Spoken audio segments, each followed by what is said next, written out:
Government is introducing an export levy on fish meal, which is a new duty. We also have a new levy on export of gold and unprocessed minerals.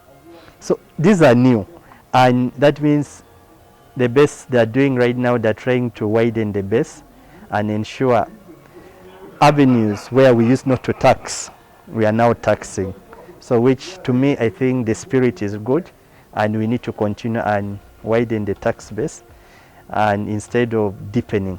Poverty again increasing in certain parts of this country, especially if you look at Bukedi, look at Karamoja, you look at Acholi, all these regions reported an increment in poverty levels. So basically this shows that if we don't adequately address the issues of COVID and its impact on our economy, we are going to see so many other Ugandans again fall into poverty. If you look at the NDP III, because this gives us the planning and budgeting framework, it guides NDP III as a span of 5 years. And if you look at the key priorities that is in the NDP III, peace, governance and security is one of the priorities, human capital is one of the priorities, integrated infrastructure development, it's also in there. So these are priorities which are already marked in the NDP III. But again, now when you look at in terms of budgetary allocations, yes, there are certain programs like governance and security, which if you are to look at how much they have received, yes, they have received way beyond what has even been proposed in the NDP III. And there are some programs which are within the NDP III that haven't received their fair share of allocation as planned in the plan.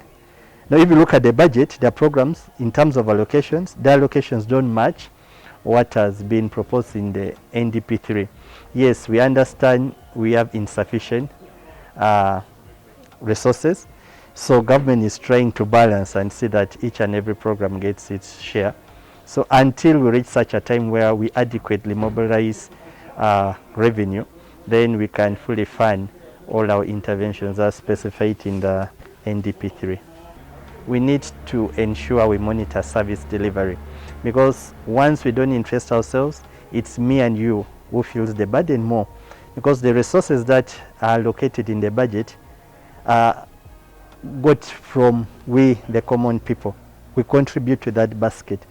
So that means what government is doing, government is allocating and spending these resources on our behalf, and because of that we need to pick far much more interest, so that we don't sit and start lamenting and wailing and say, yes, government is not doing this and this, but you as a citizen, what was your role? What's your responsibility? So beyond the duty, now you need to also be responsible enough and carry out some of your functions that you should do by putting government in check as well.